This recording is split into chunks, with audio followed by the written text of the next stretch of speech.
back to another episode of Le Bon V Champagne TV, and I'm here with Tyson Stelzer, a fellow lover and admirer of champagne. Of course, we're at Taste of Champagne. Yes. So Taste Champagne, the third time we've run this event, and an opportunity to bring together champagne houses but also champagne growers at the moment for the trade and this evening for wine consumers. Amazing. I actually missed it last year, which is unfortunate, but I'm very pleased to be here this year. It's great to have you here. Thank you. And it's great to see the growers here, and you know, there's some houses here that I've never seen before. Yes, and for me too. Which is incredible, and I think that's really testament to champagne as a market in Australia. So we're 6 and we're growing. 6 in the world. 6 in the world, which is impressive. Doing my share of that. Me too. As well. Yeah, me too, as are you. And you know, there's new houses coming out all the time, and I think that's absolutely wonderful. But what's happening in the market? I mean, we were talking earlier amongst ourselves about the statistics of grower champagnes in Australia.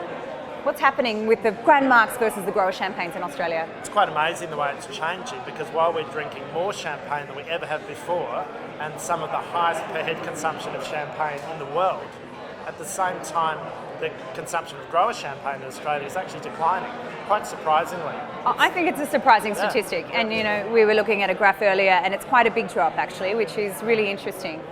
It's half of what it was 3 years ago. And we don't really have any reason for that, do we? I mean, there's no logical marker. Certainly not a quality argument, because there are great champagne growers, and here today, for the first time ever, we have more growers in the room than houses. 23 growers, 22 houses, as an opportunity to showcase, because there are obviously much less presence of growers in the market, a chance for people to taste the wines together against the houses and realise that growers can produce similar quality to houses, different styles perhaps, maybe more diversity of different styles, regions, villages, vineyards, etc. Do you think there's been a lot of change in the Champagne region of late? For me, Champagne has a very long and a very rich history, and there's also a tradition in the way that the wines are made.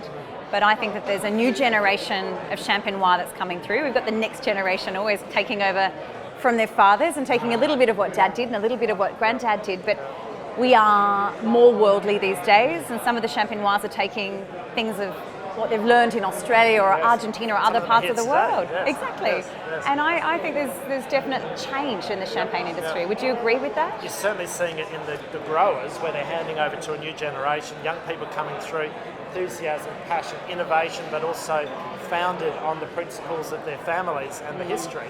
But not just among the growers. When I walked into Moët et Chandon during vintage last year, they had a tremendous number of keen, young, talented viticulturists, winemakers, oenologists, scientists working within an organisation, given autonomy, independence, a chance to progress the organisation. And I see that in every house as well. And that's fantastic to see. So there really is progression and movement, innovation, but also a foundation on the real core principles of traditional champagne.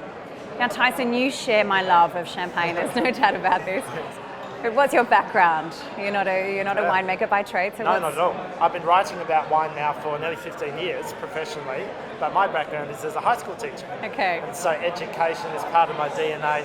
I love the chance to talk to people about things that inspire me, and moving out of talking about maths and physics into wine and champagne was a natural progression. It's a nice topic. And of course, we've got to talk about the new book. So the new Champagne Guide is coming out now. It is out now. It's here today. Fantastic. 2016 edition of the Champagne Guide. A chance to tell the stories of 100 houses and growers and cooperatives, of course, as well. And do you limit how many houses you have in the book? Are you set by a certain number? Or are you trying Alas, I'm limited by pages. Right. But there are another 20 houses about which I've written, which will appear in the online version, which didn't fit onto the number of pages. Right. I could write about 200, 300 houses, love to. Right. And I'll keep growing that at the same time. Fantastic. All right, well, look out for the book. It's out now, ready for Christmas. Thank you for having me today, and it's lovely to spend time with you. It's great to have you here, Kyla. Thank you.